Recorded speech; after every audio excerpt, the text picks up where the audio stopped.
തോട്ടത്തിൽ silver collections, തോട്ടത്തിൽ arcade, opposite Sayana hotel, TB junction, Muvattupuzha. വാശിയേറിയ പരസ്യപ്രചാരണത്തിന് വിരാമമിട്ട് മൂവാറ്റുപുഴയിൽ 3 മുന്നണികളുടെയും കലാശക്കൊട്ട്. പോലീസ് നിശ്ചയിച്ച പ്രത്യേക കേന്ദ്രങ്ങളായ PO ജംഗ്ഷൻ, കച്ചേരിത്താഴം, വെള്ളൂർക്കുന്നം എന്നിവിടങ്ങളിലാണ് മുന്നണികൾ തങ്ങളുടെ ബലം കാണിക്കാൻ കലാശക്കൊട്ടിൽ അണിനിരുന്നത്. ആയിരക്കണക്കിന് പ്രവർത്തകർ കലാശക്കൊട്ടിൽ പങ്കെടുത്തു. മൂവാറ്റുപുഴയിൽ വാശിയേറിയ പരസ്യപ്രചാരണത്തിന് വിരാമമിട്ട് ആവേശ കൊടുമുടിയിലെത്തിച്ച് കലാശക്കൊട്ട്. വോട്ടർമാരെ നേരിൽ കണ്ടും വികസന രാഷ്ട്രീയ വിഷയങ്ങൾ ചർച്ചയാക്കിയും മുന്നേറിയ മുന്നണികൾ അവസാനവട്ട ശക്തി പ്രകടനത്തിലൂടെ മണ്ഡലം കീഴടക്കി.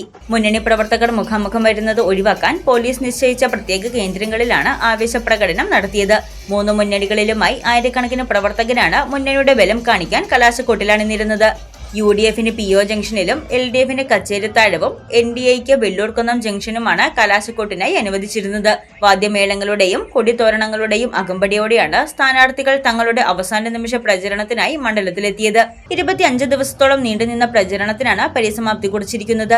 രാവിലെ മുതൽ നഗരത്തിൽ 3 മുന്നണികളുടെയും പ്രചരണ വാഹനങ്ങൾ സജീവമായിരുന്നു. PO ജംഗ്ഷനിൽ നടന്ന UDFന്റെ കലാശക്കൊട്ടിൽ വാഹന പ്രചരണമായും കാൽനടയായുമാണ് പ്രവർത്തകർ സ്ഥാനാർത്ഥി മാത്യു കുഴൽനാടനോടൊപ്പം എത്തിയത്.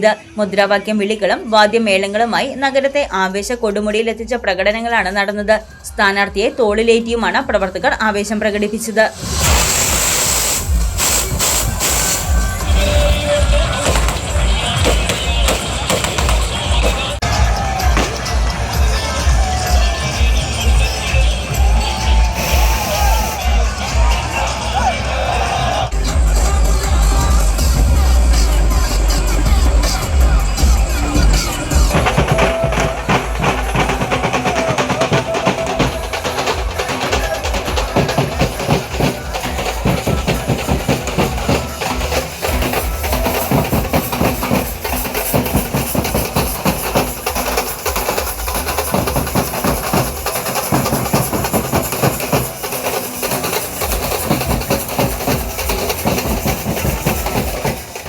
കച്ചേരിത്താഴത്ത് ചുവപ്പണിയിച്ച് തികഞ്ഞ വിജയപ്രതീക്ഷയിൽ സീറ്റ് തിരികെ പിടിക്കാനിറങ്ങിയ LDF സ്ഥാനാർത്ഥി N അരുണിനായി നിരവധി പ്രവർത്തകരാണ് കലാശക്കൊട്ടിലിറങ്ങിയത്.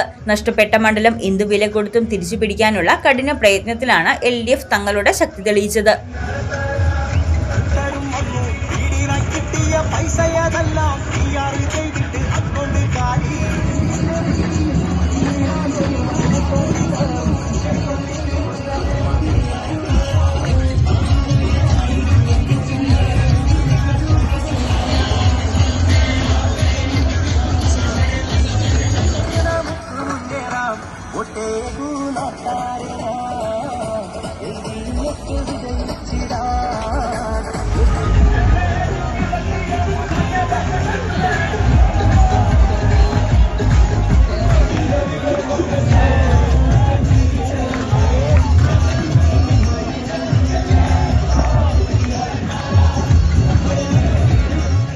വെള്ളൂർക്കുന്നത്തെ ഇളക്കിമറിച്ച് 2020 NDA സ്ഥാനാർത്ഥി സണ്ണി കെടുത്താഴയുടെ കലാശക്കൊട്ട്.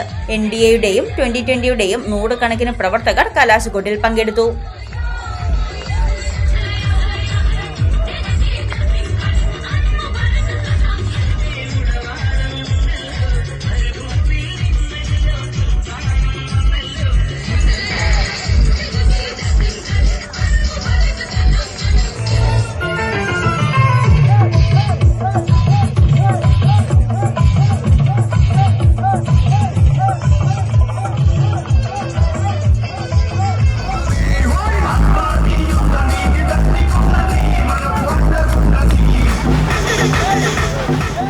അനിഷ്ട സംഭവങ്ങൾ ഒഴിവാക്കാൻ നഗരത്തിൽ വൻ പോലീസ് സന്നാഹത്തെയും കേന്ദ്ര സേനയെയും ഉൾപ്പെടെയാണ് വിന്യസിച്ചിരുന്നത്.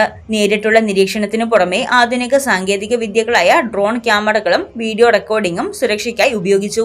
പോലീസിന്റെ കൃത്യമായ പ്ലാനിങ്ങിലൂടെ ഗതാഗത തടസ്സവും സംഘർഷങ്ങളും ഒരു പരിധിവരെ നിയന്ത്രിക്കാൻ സാധിച്ചു. പരസ്യപ്രചരണം അവസാനിച്ചതോടെ മണ്ഡലം നിശബ്ദ പ്രചരണത്തിലേക്ക് കടന്നു. വ്യാഴാഴ്ച ജനങ്ങൾ തങ്ങളുടെ സമ്മതിദാനാവകാശം രേഖപ്പെടുത്തും. News desk Muvattupuzha news. എന്റെ കാഴ്ചയ്ക്ക് ചില ബുദ്ധിമുട്ടുകൾ അനുഭവപ്പെടാൻ തുടങ്ങിയത് ഈയിടെയാ. ആദ്യം ടെൻഷനായി. മകളാ പറഞ്ഞത് അഹല്യയിൽ പോകാൻ. അഹല്യയ്ക്ക് 30 വർഷത്തെ പാരമ്പര്യവും വിശ്വസ്തതയുമുണ്ട്. അഹല്യയിലെ വിദഗ്ധരായ ഡോക്ടർമാരുടെ ചികിത്സ കൊണ്ട് എനിക്ക് എന്റെ കാഴ്ചശക്തി പൂർണ്ണമായും തിരിച്ചു കിട്ടി. ഇപ്പൊ എനിക്ക് ഈസിയായി വായിക്കാം. നേത്ര സംരക്ഷണത്തിന് നമ്മുടെ Ahalya. Ahalya foundation eye hospital, കേരളത്തിൽ എല്ലായിടത്തും.